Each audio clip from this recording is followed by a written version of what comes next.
olá, sejam todos muito bem-vindos a mais um episódio da série Judiciário na Prática, projeto desenvolvido pelo Centro de Métodos Autocompositivos, o CMA, da PUC-Rio. Eu sou Mia Schneider, professora da PUC-Rio, e hoje tenho o prazer de receber Luciano Viana Araújo para falarmos sobre a fase executória na prática. Luciano, além de um amigo querido, é advogado, professor da graduação e da pós-graduação aqui da PUC-Rio, mestre e doutor em processo civil pela PUC de São Paulo. Luciano, é um enorme prazer ter a sua companhia. Muito obrigada novamente pela sua disponibilidade. Estou aqui à disposição, Mia. Enfim, você sabe como é bom estar na PUC de qualquer forma, dando aula, participando de eventos, enfim. Para mim é um prazer, principalmente com você, enfim, querida amiga. Estou aqui para, se eu puder falar alguma coisa que seja útil, estou à disposição. Com certeza. Então, a ideia da série Judiciário na Prática é trazer aspectos cotidianos da prática da advocacia, né? Desafios, oportunidades, estratégias, a partir dessa troca com advogados experientes como você.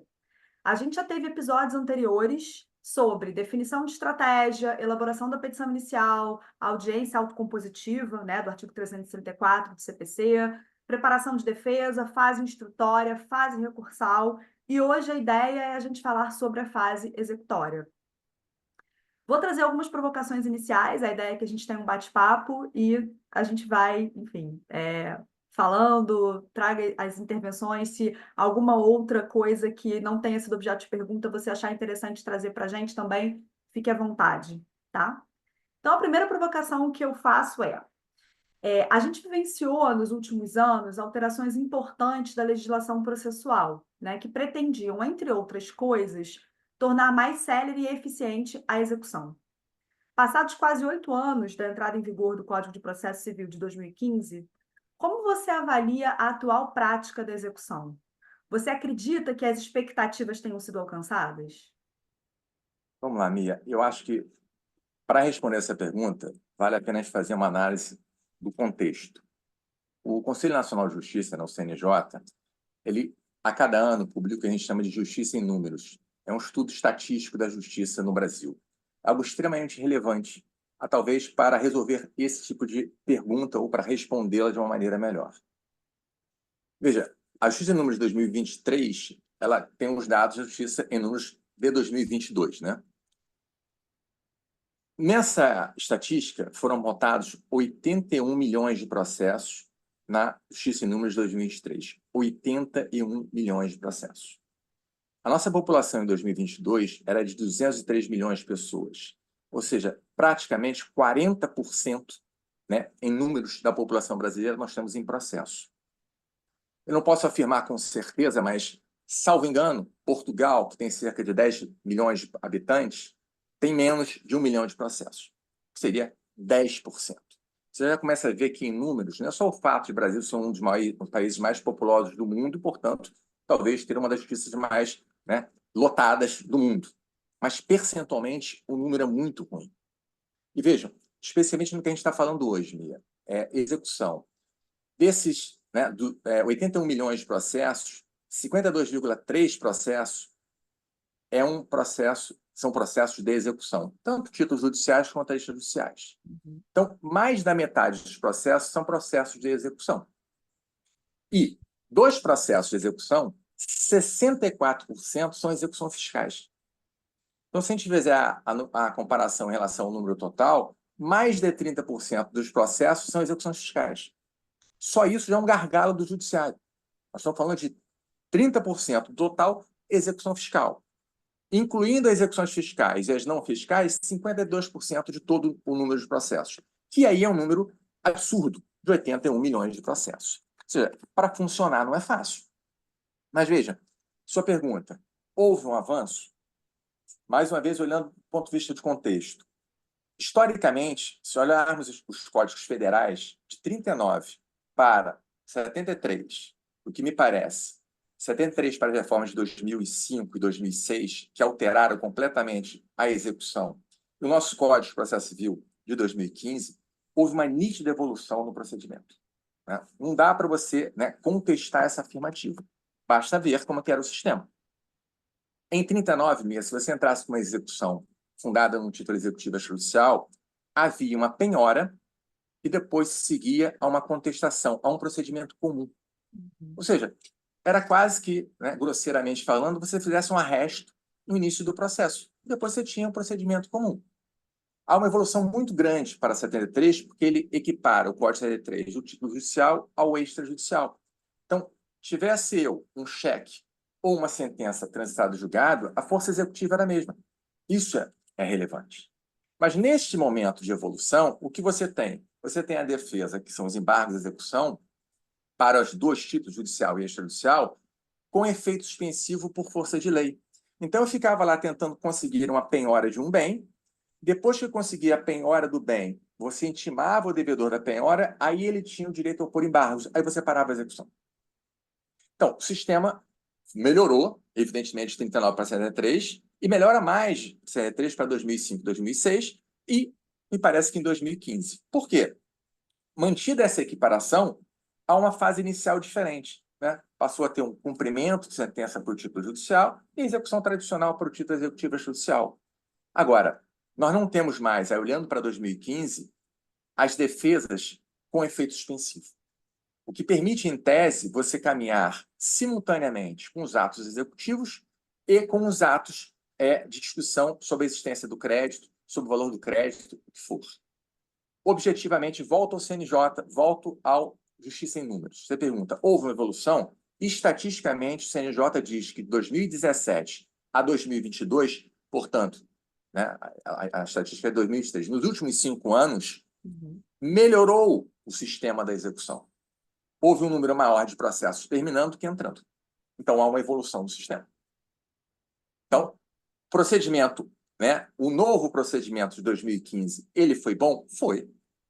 E há um reflexo no procedimento, há um reflexo no resultado do processo. Mas a gente não pode jamais perder, né, tirar da cabeça, esquecer a ideia que a gente tem 80 milhões de processos. Se imaginarmos que em todo processo tem 2 pessoas, nós temos 140 milhões de pessoas brigando, né, estatisticamente, né? Como se não houvesse uma repetição, porque o maior réu do processo, né, a maior justiça que existe é para a União Federal, existe uma justiça só para ela. Então, respondendo objetivamente a sua pergunta, houve sim um avanço. E o CNJ confirma em estatísticas essa sua pergunta. Houve um avanço e acho que podemos atribuir muito ao novo procedimento. Maravilha, Luciano. Pensando assim no aspecto prático, né, da atividade executória, que recomendações você daria a respeito da elaboração e instrução da petição que inicia a execução? Aqui consideradas tanto a petição inicial de um processo de execução, quanto a petição que inicia a fase de cumprimento de sentença. Vamos lá, Mia. A execução ela é uma atividade de atos meramente materiais. Quais são os atos executivos? Penhorar. O que é a penhora? É você pegar do patrimônio do devedor um bem e atrelar ao cumprimento específico daquela obrigação naquela execução. Se você penhorar algo diferente de dinheiro, você tem que avaliar. Então, o segundo ato executivo é a avaliação se não for feita penhora de dinheiro. Avaliado, você parte para uma expropriação. Tem vários meios. A adjudicação, alienação por iniciativa particular, alienação em leilão, o próprio penhora de faturamento e, apurado o dinheiro, você faz o pagamento. Veja, são atos que o juiz pouco participa, ele controla. Quem faz a penhora? Oficial de Justiça. Quem avalia? Avaliador. Quem faz a expropriação? Em regra, um leiloeiro, né, afora a adjudicação, que é aquela situação em que o próprio credor toma para si o bem penhorado. Então, a execução é um ato que o juiz tem muito mais um controle do que uma atuação efetiva. Vejam, no conhecimento ou na atividade cognitiva, o juiz vai decidir quem tem razão, João ou Maria. Existe a obrigação? Não existe a obrigação? A obrigação foi cumprida? A obrigação não foi cumprida? Como ela tem que ser cumprida? Essa é a atividade cognitiva do magistrado. Ela é muito mais complexa do que a atividade executiva. Aí você me perguntou, quais são, né, as medidas para a execução ser efetiva? A petição inicial de uma execução fundada no título executivo judicial ou um pedido de intimação para o cumprimento de sentença, ela é a mais simples possível. Quanto mais eu falar, eu dou motivo ou dou fundamento para o devedor se defender, seja em impugnação, no cumprimento de sentença, seja em embargos no título executivo judicial. A atividade do advogado aí é busca de patrimônio. Porque a execução ela só se realiza se houver bens penhoráveis. E aí temos várias espécies de pessoas, físicas e jurídicas. Pessoas sérias, pessoas honestas, e por aí vai. Então, a atividade, a preocupação do advogado é o tempo inteiro em buscar bens penhoráveis. Porque se não houver bens penhoráveis, o que acontece? A execução se suspende. Por força de lei, ela tem que ser suspensa e paralisada. É isso que torna a execução infrutífera. Veja, o CNJ ontem aprovou uma portaria em conjunto com as procuradorias federais para toda execução, né, fiscal até R$ 10.000 em que não haja bem, né, penhorável, indicação de bem penhorável, seja extinta. Veja, é um valor que, segundo o CNJ, vão extinguir 400 mil ações. Olhando para 80 milhões de processos, é quase que ridículo, mas é um começo. Porque financeiramente não justifica o judiciário manter um processo até R$ 10.000 em que não há possibilidade ou viabilidade daquela execução se tornar viável. Aí a gente começa a pensar em meios de torná-la. Eu não tenho bens penhoráveis. Por quê? Porque o sujeito quebrou, o sujeito não tem dinheiro, é um sujeito correto, mas quebrou. Esse é o modelo. Ele não tem bens penhoráveis por outra razão. Eu estou lidando com o chamado devedor profissional. Ele não tem nada em nome dele, ele pratica fraude contra credores, ele pratica fraude contra a execução. Bem, aí eu preciso ter busca patrimonial. E acho que essa atividade ela é muito do advogado. O advogado ele é, em parte, responsável pela demora na execução, porque ele tem que conhecer o procedimento para que o procedimento seja favorável a ele. E do judiciário. O judiciário tem uma atividade muito importante para fazer valer o quê? Aquilo que está previsto na lei. Quando houver fraude à execução, que se reconheça a fraude à execução. Que se puna com multa. A lei diz que no processo de execução fundado no título executivo extrajudicial, onde há citação, se o oficial de justiça não está localizando o devedor, o que ele faz? Ele faz um arresto do bem para trazer o devedor ao processo. Porque enquanto ele não traz, enquanto ele não é citado, tecnicamente não há fraude de execução. Se há uma fraude contra credores, demanda-se aquela chamada ação pauliana para que o negócio seja reconhecido como inválido e ineficaz, segundo a discussão jurídica. Então, o conhecimento do procedimento é fundamental. Agora, não é execução boa ou ruim se não tiver bem a ser penhorado. Esse é o gargalo da execução. Luciano, você traz aí a importância, né, do conhecimento do advogado, do procedimento, né, da busca patrimonial, e isso a gente está pensando pela lógica do advogado do credor. Em relação ao advogado do executado, o que você considera importante destacar quanto às estratégias de defesa? Vamos lá. O advogado ele não vai instruir o seu cliente a praticar fraude contra credores ou fraude à execução, né, por uma questão ética. O que ele vai, na realidade, é buscar falhas no procedimento, falha no título. Ele vai criar pensando no título executivo judicial, nos seus embargos, com mais dificuldade no título judicial, né, na impugnação com uma sentença, ele tem que buscar vícios, né? Exceto, claro, quando não existe a obrigação, ou quando existe uma prescrição, ou quando se cobra mais do que se é cobrado. Eu não tenho isso em estatística, mas, pelo menos na minha prática, a minha percepção que é o maior fundamento que se utiliza na qualidade de devedor ou advogado devedor é excesso de execução. Você está cobrando mais do que você deveria. E é algo, de alguma forma, que tem uma repercussão importante. Na medida em que você começa a cobrar juros no momento em que você não pode, na hora que você aplica um índice de correção monetária que não é o previsto em lei, na hora que você bota uma multa que é excessiva, você, credor, está onerando, né, de uma maneira errada, o devedor.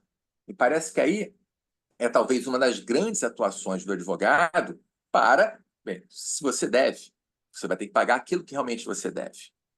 E, claro, se houve uma fraude contra credores, se houve uma fraude de execução, você vai defender seu cliente, né? Na realidade, o advogado tem esse dever, né, de representar o seu cliente, com todas as suas preocupações éticas, mas ele vai defender. Mas eu vejo que no dia a dia, a grande defesa diz respeito a excesso de execução. Você está buscando, pensando numa execução de pagamentos de quantia certa, né, de dinheiro. Se aquela quantia corresponde à realidade. Insisto, abstraindo a ideia de que não existe um título, título é viciado, a obrigação não existe, está prescrita a pretensão a cobrar, e por aí vai.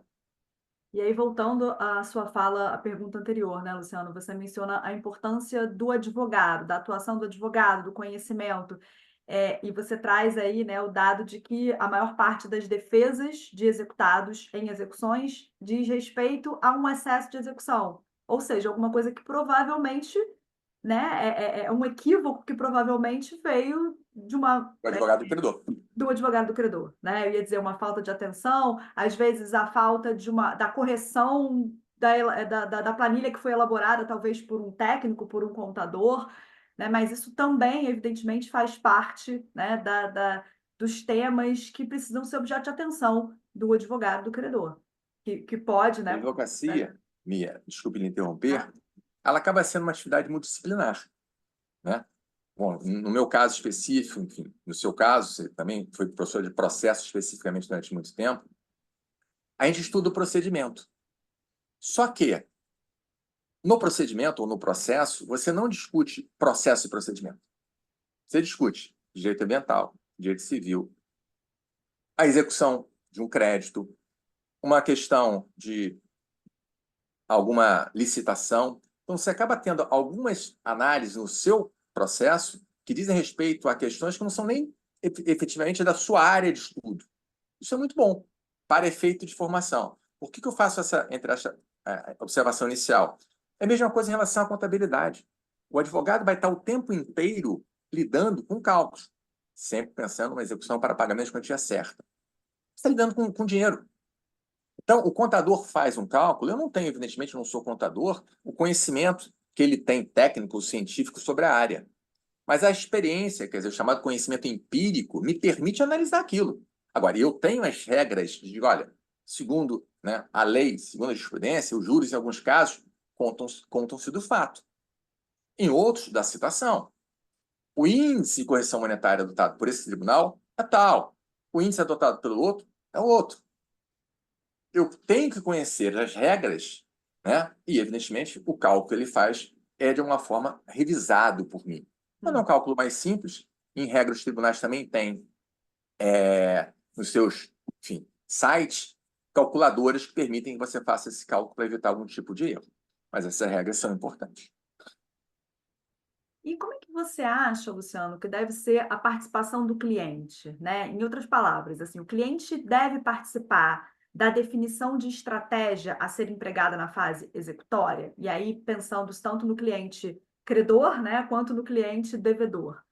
E em caso positivo, caso você acredite que o cliente deva participar desse pensar estratégia, como é que a gente equilibra essa participação com a autonomia técnica profissional do advogado?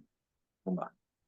Tem uma frase que eu gosto muito, Miriam, que diz o seguinte: o advogado se prepara o dia que o cliente vai se voltar contra ele. Veja, você tem um processo que dura 3, 5, 10, 20 anos. Ao longo desse tempo, às vezes o cliente te procura, isso já aconteceu comigo, e ele diz: olha, de fato eu devo, eu não paguei isso. Aí você cria uma tese de defesa para justificar que ele não deve.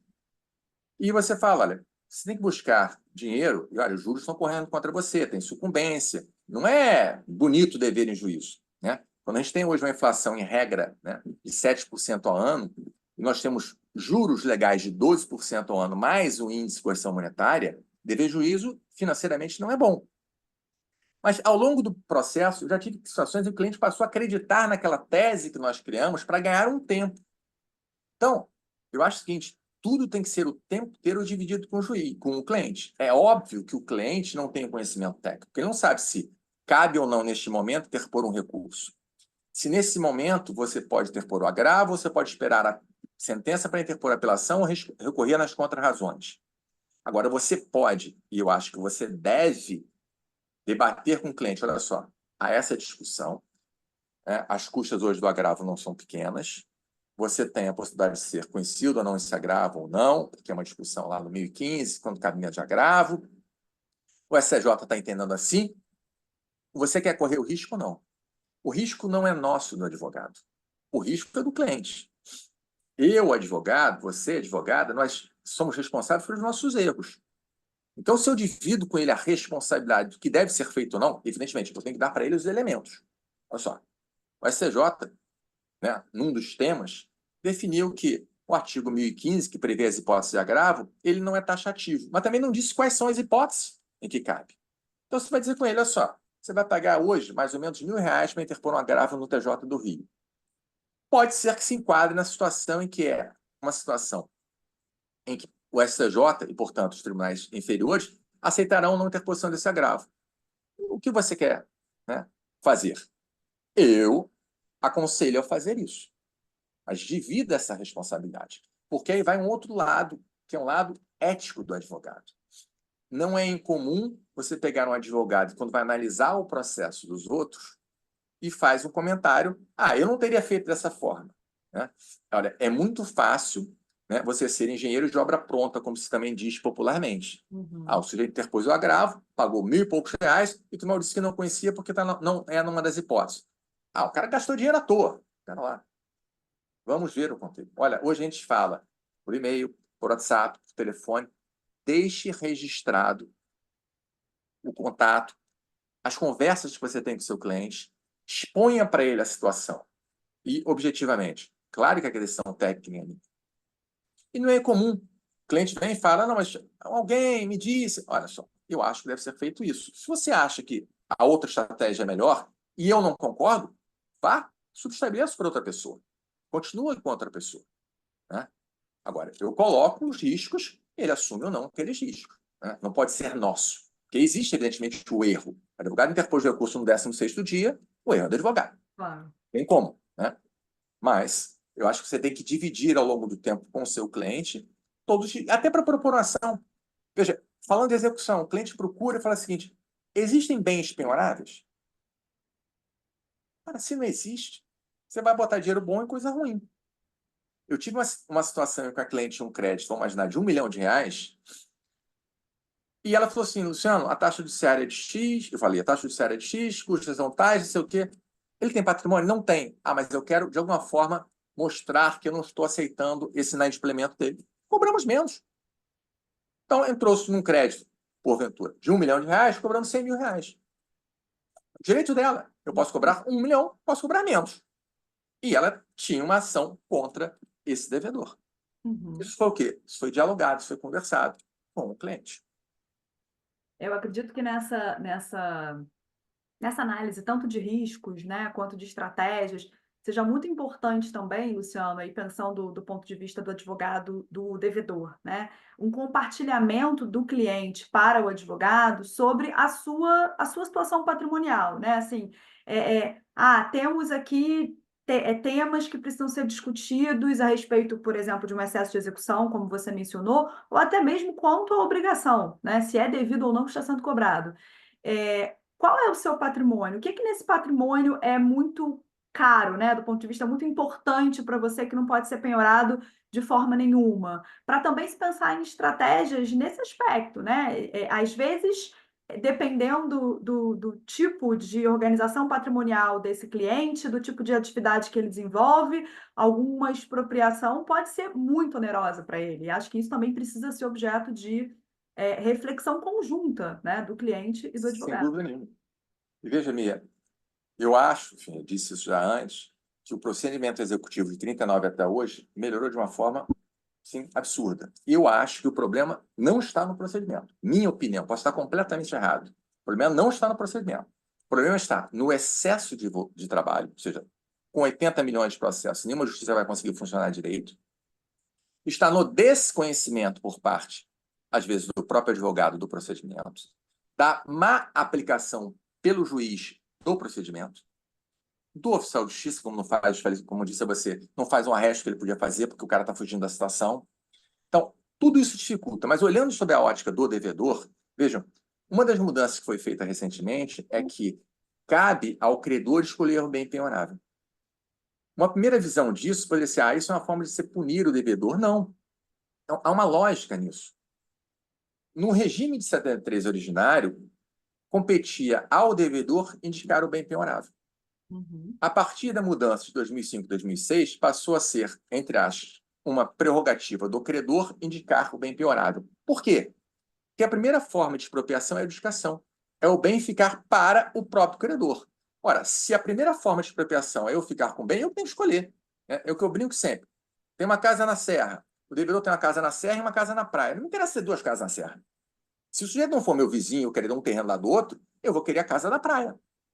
Então, há uma lógica. E dois, é mais barato para o devedor a expropriação por meio da edificação do que leilão. Leilão você vai recolher custas para certidões, edital, você tem a remuneração do leiloeiro, isso tudo onera para o próprio devedor.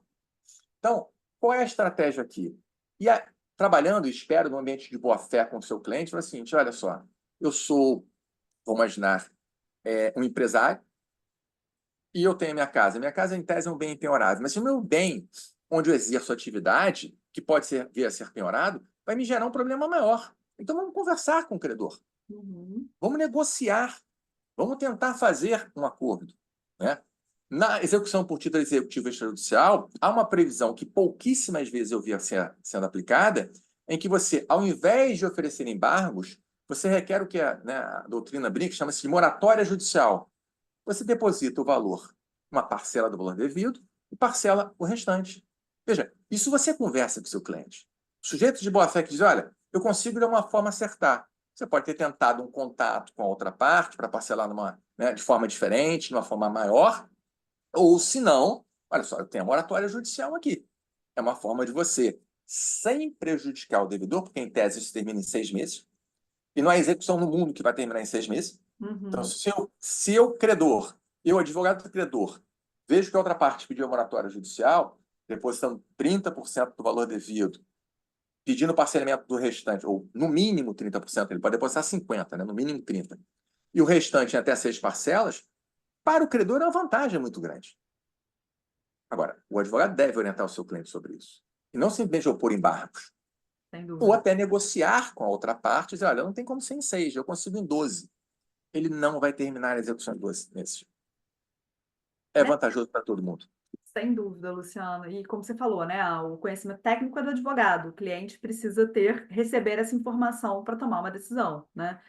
Agora, até avançando um pouco, eu ia te fazer essa pergunta mais à frente, mas pegando o gancho aqui da sua fala, você considera possível, adequada a tentativa de autocomposição na fase de execução? Você já antecipou para a gente que sim, né? Mas como é que você vê isso? Como é que na prática isso tem ocorrido, né? Como é que a sua experiência tem mostrado isso se dando na prática? Me permita, brincando, falar psicologicamente para alguém que fez mestrado em psicologia. Veja, de uma maneira correta, séria, eu posso ter dúvidas se eu te devo alguma coisa. Então, na fase de conhecimento, eu estou lá contestando, não porque eu sou um vagabundo, não porque eu não cumpro minhas obrigações, porque eu tenho dúvida se eu tenho obrigação. Mas não é que houve um acidente de carro. Eu acho realmente que a outra parte é culpada. E ela propõe uma demanda contra mim para que eu ressarça os prejuízos dela. Pode haver até a chamada reconvenção, ou seja, o pedido do réu contra o autor. Não, você é o culpado pelo acidente. Então, em toda a fase cognitiva, havia uma dúvida, do ponto de vista do devedor, se ele devia ou não. E não era que transita em julgado aquela decisão condenando o réu a pagar. Bem, o aspecto psicológico fica de lado.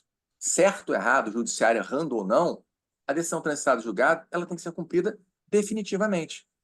Então, não é só um momento propício, né? Mas às vezes é um momento, do ponto de vista psicológico, adequado, porque antes eu tinha dúvida se eu era obrigado a alguma coisa.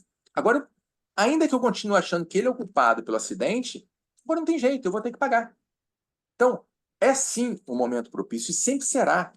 Às vésperas de um leilão judicial, é possível. Volto ao meu exemplo. Vão, levar a leilão o imóvel onde eu exerço minha atividade produtiva. Isso me gera um prejuízo enorme. Eu ainda posso chegar para o devedor para o credor e fazer um acordo. Então, me parece sim, não só adequado, porque a qualquer momento você pode transigir, mas às vezes, do ponto de vista psicológico, na fase cognitiva inteira, o credor e o devedor tinham, ambos, a certeza que o culpado era a outra parte. Era que transitou julgado, não tem mais jeito. Ainda que tenha sido um erro do judiciário. E agora a que transitou concepção em do devedor. julgado, agora que transitou em julgado e não tem mais jeito, não há mais dúvida, né, sobre a obrigação, o credor costuma, nesse momento, aceitar, considerar, enfim, um benefício para ele fazer um acordo? Voltamos à pergunta inicial. O que eu vou falar para o meu cliente, né? Eu, advogado do credor. Vem cá, tem um bem penhorável? Não, não tem nada. É o devedor profissional. Não tem nada em nome dele. Gente, veja, quando o sistema evoluiu e a gente tem o que a gente chama de penhora online, e você pega no sistema financeiro, né, dinheiro na conta do sujeito, é a melhor coisa do mundo. Então, se eu fui lá, fiz uma penhora online de um crédito, né, para manter o exemplo, de R$ 1 milhão, e peguei R$ 1 milhão, não quero fazer acordo. Recebi à vista. Acabou.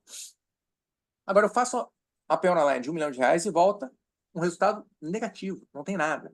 Até Eu porque peço ao com juiz, o juiz frequência se pede. consegue fazer uma penhora online de R$ 1 milhão, alguma coisa super inusitada, né? É, eu peço a pessoa, em se tratando de pessoa física, a inspeção de um ofício para ver o imposto de renda dessa pessoa, que em tese tem que ter o rol do patrimônio dele. Não tem nada. Eu mando fazer ofício para o sistema, né, do Renajude para pegar bens automóveis do sujeito. Não tem nada. Eu estou numa posição desfavorável. Ainda que eu tenha, olhando para o título judicial, uma sentença transitada julgada em meu favor, o acordo transitado julgado em meu favor, não tem jeito. O acordo me é interessante. Uhum. O processo judicial ele trabalha na seguinte, na minha visão, forma. Na fase cognitiva, o devedor que está postergando, ele acha que ele está em vantagem. Eu acho que ele não está, porque os juros são altíssimos, né? 12% ao ano, mais correção monetária, você não tira hoje, com a Selic reduzindo, no mercado financeiro. Então, você vai pagar mais em juízo do que seu dinheiro seria remunerado fora de juízo. 5 anos de processo são 60% de juros. 5 anos de processo é fácil. Então, Uhum. eu devo R$ 100, corrijo os R$ 100 e acrescento 60% sobre isso. Se eu tiver um processo de 10 anos, os juros são de 120%. É mais do que o principal devido. Então, quando às vezes a gente se depara com a situação, tem um processo da década de 80, os juros, com certeza, serão a maior parte do crédito a receber. Então, nessa fase cognitiva, para não me perder, o credor acredita, desculpa, o devedor ele acredita que ele está conseguindo enrolar o credor. Mas se é o credor que não precisa do dinheiro para viver, problema nenhum. Se meu devedor tem dinheiro e não é um devedor profissional, eu vou conseguir pegar, para mim pode ser até a vantagem, né? Se eu tenho como devedor uma instituição financeira que não vai quebrar, melhor meu dinheiro estar, entre aspas, aplicado no processo judicial do que aplicado no próprio banco. Até porque o banco vai me remunerar com menos de 1% ao mês, vai tomar meu dinheiro e vai prestar 3, 5, 10% para outra pessoa. Ainda ganha em cima do meu dinheiro. Nada contra a instituição financeira. É só uma questão objetiva, real, né? Agora, quando a gente chega na execução, vira o jogo. Aí o credor finalmente vai poder exercer aquele poder que ele tem, piorando o patrimônio do devedor. E se encontrar, está resolvido o problema. Se não consegue encontrar, o acordo para ele é fundamental. Um outro benefício, né, dessa tentativa de autocomposição na fase executiva é a possibilidade da gente customizar, né? Você mencionou a moratória judicial, que é alguma coisa já prevista em lei, que apesar de, né, na prática, como você falou, não ser tão utilizada, é uma previsão muito, enfim, muito É uma prerrogativa do devedor. exatamente, e é bem positiva, né? Porque pode Sim. possibilitar, por disposição legal, esse parcelamento. Mas, para além disso, na esfera autocompositiva, as partes poderão identificar uma forma de execução que seja possível para elas, né? Então, talvez um parcelamento diferente desse já previsto em lei, talvez algum tipo enfim, não sei, todas as possibilidades, né, quando a gente pensa em autocomposição, estariam aí à disposição, né? Então, eu tenho algum bem que gera frutos mensais e eu vou te pagar mensalmente ao longo de tanto tempo. Tudo isso, né, na esfera autocompositiva seria possível. Então, talvez torne viável o pagamento de forma mais célere, né, do que nessa busca, nessa tentativa de expropriação de patrimônio. Então, só para fazer Ou essa. até pagar mesmo, né? Porque, veja, o STJ, e me parece com razão, entende que o bem de família, por força de lei impenhorável, é também aquele bem de família que você aluga para viver em outro imóvel com o produto, com o fruto, né, com o aluguel desse imóvel. Então, o devedor de boa-fé pode dizer o seguinte: olha, esse bem é penhorável, esse aluguel não vai ser penhorado, mas eu consigo viver com uma parte desse aluguel. Eu vou te pagar com uma parte. Quer dizer, ele está agindo corretamente. Tá? Olha, eu não tenho condição, eu quebrei, eu estou numa situação muito ruim, o que for. E aí, aquele credor que não conseguiria receber nada, que ele não vai conseguir penhorar esse aluguel, exceto, enfim, as nuances do processo, mas esse é o entendimento da STJ, né? Ele vai dizer: não, eu consigo receber. Ou eu até consigo penhorar um imóvel do sujeito, mas eu vou quebrar o sujeito. Tem interesse nisso? Não. Então, tá bom. Vou lá, tem um negócio, eu vou te pagar com o rendimento, o faturamento do negócio, com os lucros do negócio.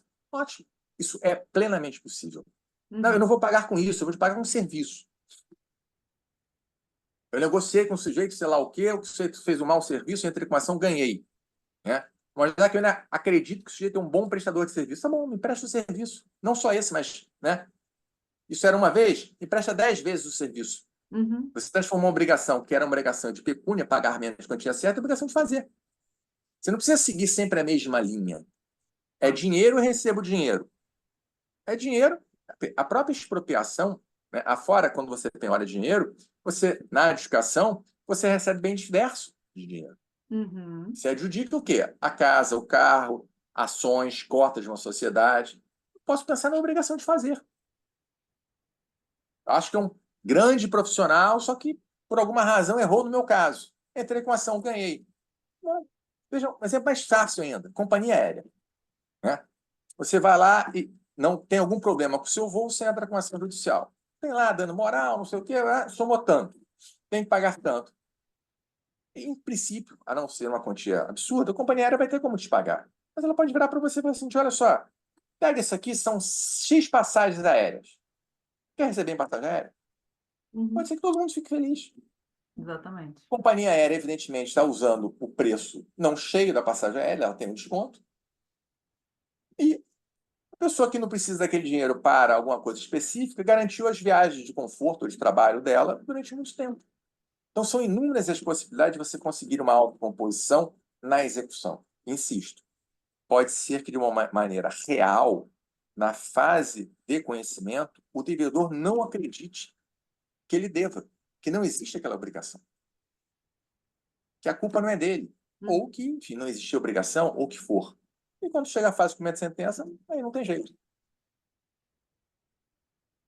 Então, Luciano, vamos lá. Agora, né, voltando um pouquinho aqui aos pontos anteriores. É relativamente comum a tentativa do que se chama de blindagem patrimonial, né, com a expectativa de impedir a constrição de bens em eventuais execuções.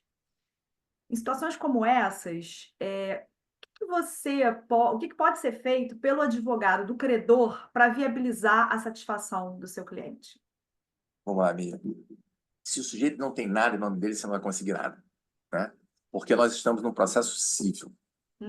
Aí a primeira pergunta que eu faço é: há possibilidade de se ouvir um advogado criminal? Tem alguma coisa criminal aqui?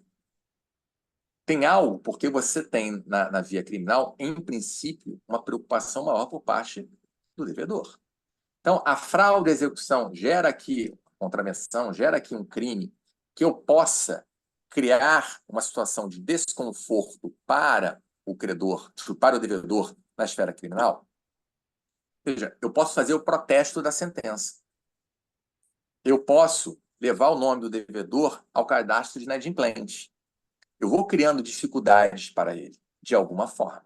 Agora, a fraude à execução, ela é, ponto legal, reconhecida dentro da execução.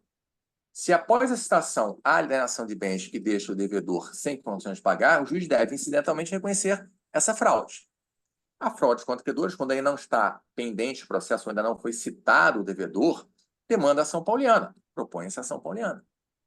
Qual é o risco da ação pauliana? É a sucumbência, ou seja, se você não conseguir comprovar que houve a fraude contra credores, você, autor, credor, pagará ao réu honorários de sucumbência.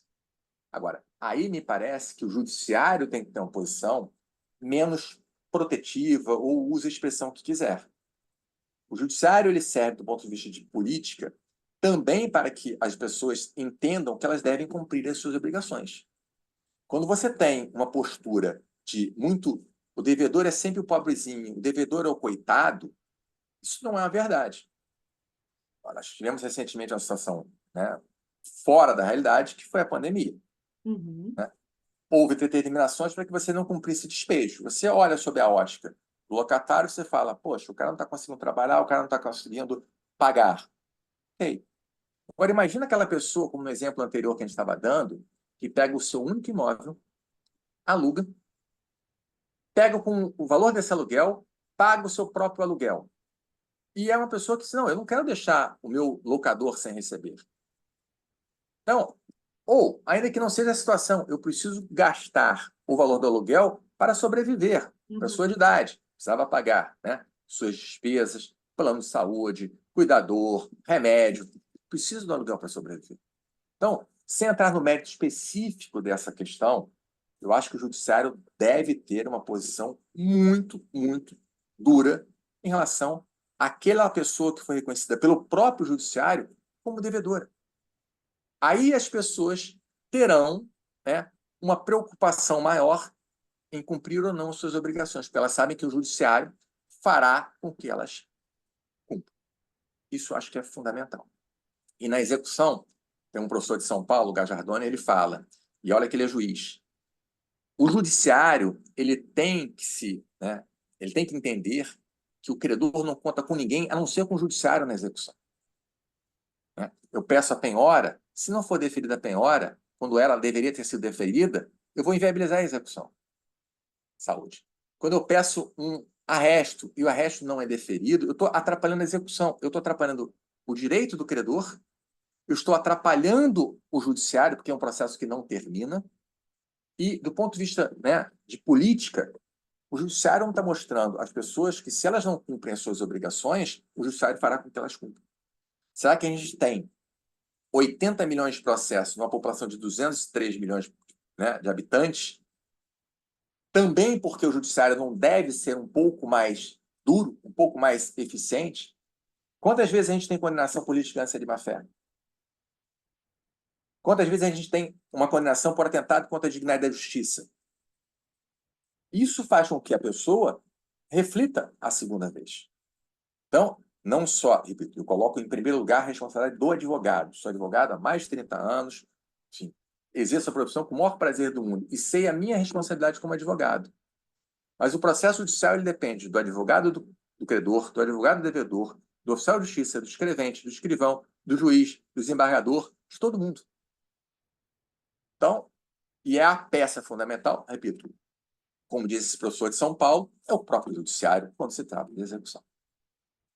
Essa era a minha próxima pergunta para você, né? A gente falou bastante da postura dos advogados na execução, e eu ia te perguntar exatamente isso. O que que você destacaria em relação ao judiciário? Qual a importância e repercussão da atuação do judiciário para a efetividade dos processos de execução? Você, né, já falou bastante sobre isso. Não sei se você Total, gostaria de amigo. acrescentar alguma outra coisa. É total. Insisto, se você olhar a fase cognitiva, pensa no título judicial, o judiciário vai lá dizer quem tem razão, João ou Maria. Uhum. Ele tem esse poder de dizer quem tem razão. Ele disse, Maria tem razão. Quando chega na fase de cumprimento de sentença, na tutela executiva, ele tem o dever, em primeiro lugar, de fazer valer a sua decisão. O direito ele não existe antes do processo. O processo não cria direito. O judiciário ele tem uma atividade declarativa que ele reconhece a existência do direito prévio ao processo e que houve o seu descumprimento. E ao reconhecer isso, ele tem que fazer cumprir a sua própria decisão. Não é só o direito, né, no meu exemplo da Maria, mas a sua decisão. E mais, de uma forma em que ele, verificando que existe uma litigância de má-fé, a gente tem situações em que o sujeito interpõe dezenas de recursos protelatórios para evitar um trânsito em julgado.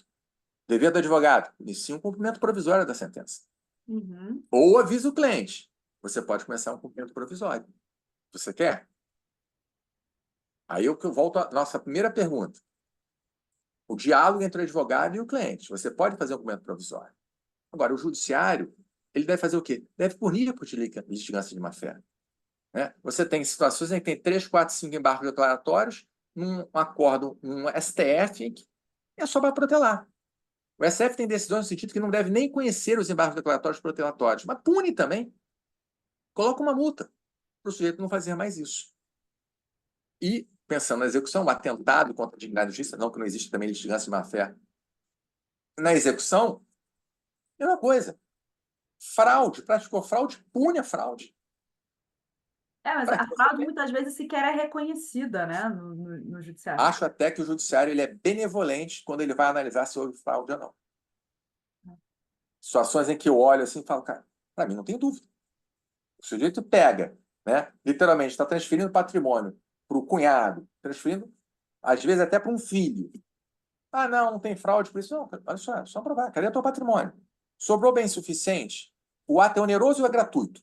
Né? Se é oneroso, cadê a transferência de dinheiro? Se é gratuito, você não precisa nem verificar certos requisitos da fraude contra credores, precisa ser um ato gratuito. Uhum. Há situações em que, olhando, entre aspas, de fora, eu reconheço aqui uma fraude. Uhum. Invariavelmente, você vê o judiciário querendo alguns requisitos. Ah, foi registrado, não foi registrado? Sabe? Que, para mim, né, uma atividade mais eficiente diria o quê? Não faça fraude. Não faça fraude porque você vai ter problema. Inclusive, insisto, não conheço, não entendo de área penal, direito penal.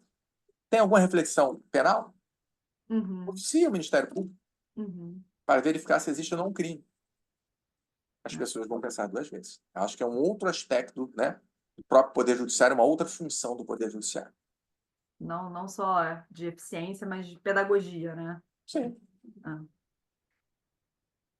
Na sua opinião, Luciano, acho que a gente já foi passando um pouco por isso, né? Mas não sei se você gostaria de fazer algum apanhado quanto a isso. Assim, quais são as maiores dificuldades encontradas pelos advogados no processo de execução, né? Processo de execução de título executivo extrajudicial ou fase de cumprimento de sentença? Eu não tenho dúvida alguma que é ter bens do devedor. Um advogado amigo meu, criminalista, ele fala o seguinte: se vem um cheque, né? Hoje nem se usa mais cheque, né? Ele dizia, então, um cheque no meu escritório, sem fundos, para mim está resolvido o problema. Eu tenho aqui uma contravenção, um crime, porque eu sei que passou um cheque sem fundo. Uhum. Quando chega num advogado civil, numa área né, civil, a pergunta que eu faço é: o devedor tem patrimônio? Se não tiver patrimônio, você vai botar dinheiro bom em coisa ruim. Uhum. É o exemplo que eu dei real. O crédito era, né, no meu exemplo aqui, R$ 1 milhão, e a pessoa quis executar 10%. Eu não vou deixar barato, não vou deixar, mas também não vou gastar dinheiro à toa. Uhum. Né? Agora, há mecanismos para isso? Tem. Você vai lá, faz o protesto, você fala, bota o nome do sujeito no cadastro inadimplente, você vai criando embaraços para a vida dele. E a gente chega no que se chama de medidas atípicas, né? Que o Supremo reconheceu, de certa forma recente, que elas são constitucionais. O STJ ainda não definiu o alcance dessas medidas atípicas. Mas os juízes estão aplicando as medidas atípicas. Afora aquelas medidas previstas, né, pelo legislador, medidas que o juiz entende que são suficientes, que são necessárias para permitir o cumprimento da obrigação judicial. E essas medidas atípicas são eficazes. Né? Uhum. Tem um juiz em Santos que ele proferiu uma decisão que eu, em todos os meus casos, eu repito, em que ele colocou: o sujeito está proibido de praticar concurso. Ele diz: ó, o funcionário público precisa ter, né, certas qualidades. Né? Primeiro, honestidade. Se você está sendo desleal aqui, você não pode praticar, não pode se submeter a um concurso público. Afora as típicas, né? Protesto, Serasa, ele vai e diz: você. Deixa eu lembrar aqui uma. Está me faltando aqui agora, mas ele tem um rol que é um negócio assim: são as 10 medidas atípicas. E veja, e pode ser o contrário, tá? A gente pensa sempre, né, no juiz, Luciano gosta do juiz mau. Não. Na execução de pagar alimentos, a previsão típica é a prisão. Uhum. Então, o sujeito que é citado no processo de execução para pagar pagamento de quantia certa de alimentos, a execução de alimentos, ele é citado para, em 3 dias, pagar, provar que já pagou ou dar as razões pelas quais não tem condições de pagar. Se o juiz entende que ele não deu fundamento suficiente para não pagar, e evidentemente nem tinha pago e nem pagou, Uhum. decreta a prisão. Essa é a medida típica. Será que aqui não cabe uma medida atípica que seria mais eficiente do que colocar o cara preso? Porque no fim do dia, o credor pode não estar querendo prender a pessoa, pode ser o pai dela. Eu quero receber o dinheiro, preciso sobreviver. E talvez a medida atípica aqui seja uma medida menos gravosa do que a prisão, mas mais eficiente. Particularmente, enfim, já escrevi sobre isso, eu acho que abstraindo a execução de alimentos, as medidas atípicas, elas são, sim, possíveis, elas são, sim, legais, sim, elas são constitucionais, mas elas são subsidiárias. Primeiro, você tenta a medida típica. Se não for possível, você tenta a medida atípica. E aí, mais uma vez, o credor tem que contar com o judiciário.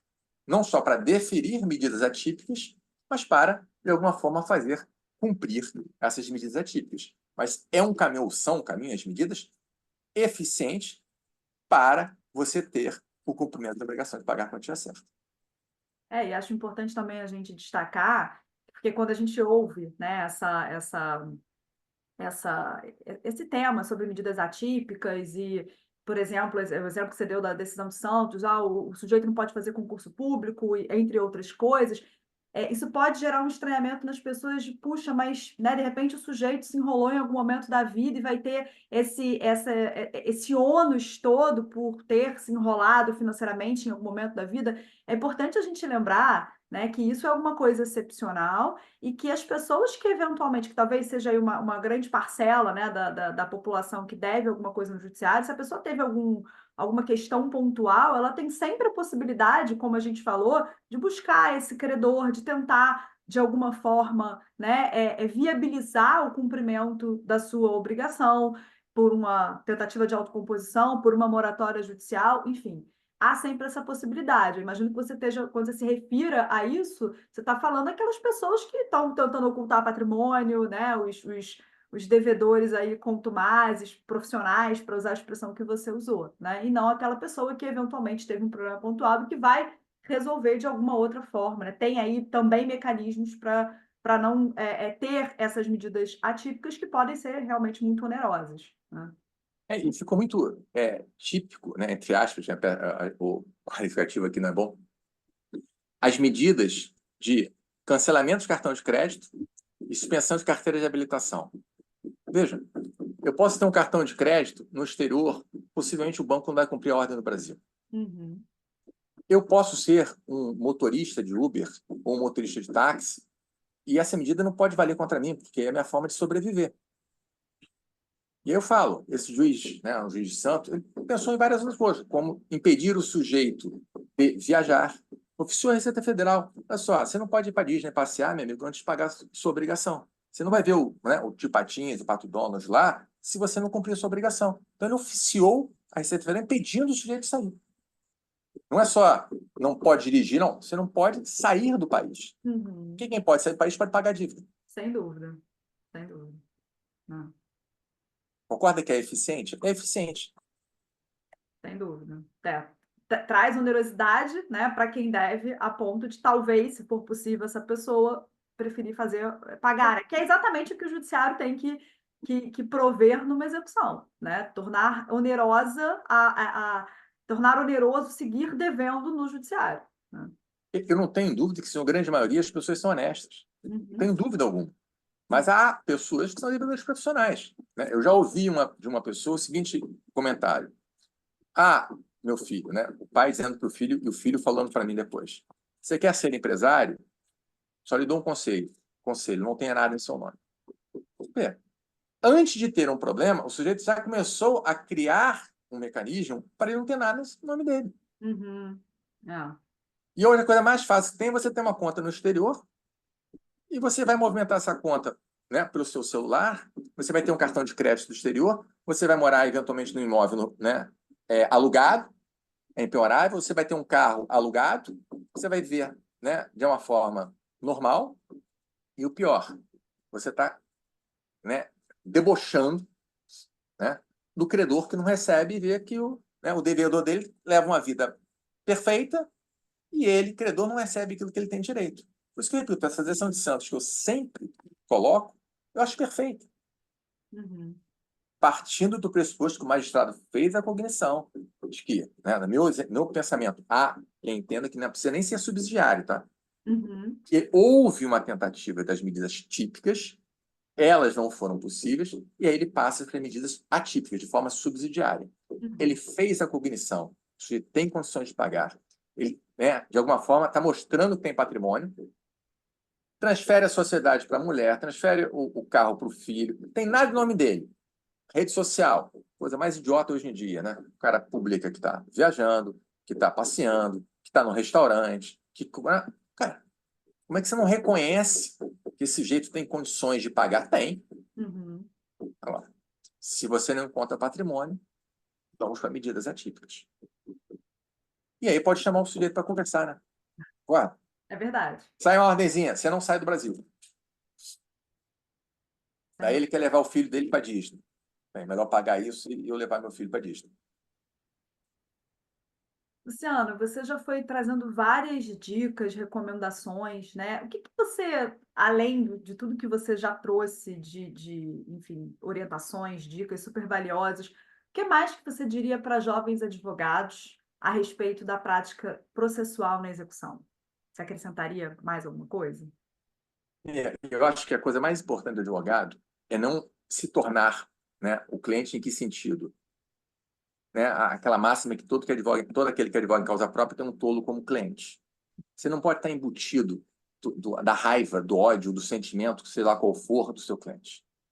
Por quê? Porque isso vai permitir que você faça, de uma maneira serena, um acordo. Chegar para o seu cliente e dizer, olha só, cara, você tem X reais para receber. Nós estamos há 5 anos para receber esse crédito. Veja só que são 60% de juros. Você tem uma gordura aqui muito boa. Quando ele te paga, né, o principal menos 30%, ele está te pagando uma boa parte do que ele de fato deve. Né? Claro, não acho errado o credor se beneficiar dos juros, porque o sujeito não pagou, incide em juros.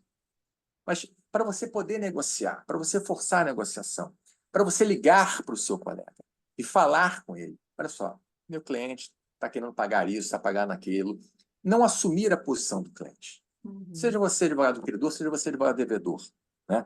Você tem que estar distante para tentar que haja a possibilidade de uma conciliação. Porque, insisto, se não houver bens penhoráveis, pela lei, suspende-se a execução. E aí uma mudança que eu achei, a meu ver, ruim do Código de 2015. Antes, você não tinha um prazo de suspensão. Você podia ficar com o processo suspenso 20 anos. Pela lei agora, a semelhança do que acontece na execução fiscal, passado um ano, se você não der movimentação na execução, começa a correr o prazo prescricional de uma prescrição intercorrente. Uhum. Antes de 2015, você não tinha isso para execução, entre aspas, civil. Então, hoje é um problema, porque eu tenho que comprar bens, sob Uhum. pena de acontecer uma prescrição intercorrente, você não ficar movimentando o processo. Então, a viabilidade de você falar com o advogado da outra parte, você falar com o seu cliente, tentar, né, viabilizar um acordo e despachar, evidentemente, com o juiz e ao cartório, enfim, tentar fazer com que a coisa aconteça. Né? A gente está cada vez mais distante, infelizmente, com as vantagens, né, da tecnologia, mas isso não deve nos afastar de estar lá, né, como costumo brincar, com a barriga lá no fora, no balcão. É isso que vai fazer com que você passe o teu processo a andar. Uhum. Tem que seguir uma ordem cronológica, está lá no código. Não duvido nada, mas vamos lá. Vou lá despachar, vou lá falar com o escrevente, vou falar com o oficial de justiça e vou ter uma posição não do cliente. Né? Eu tenho que ter esse distanciamento para dizer para ele, olha, cara, passaram-se 10 anos, juros são 120%.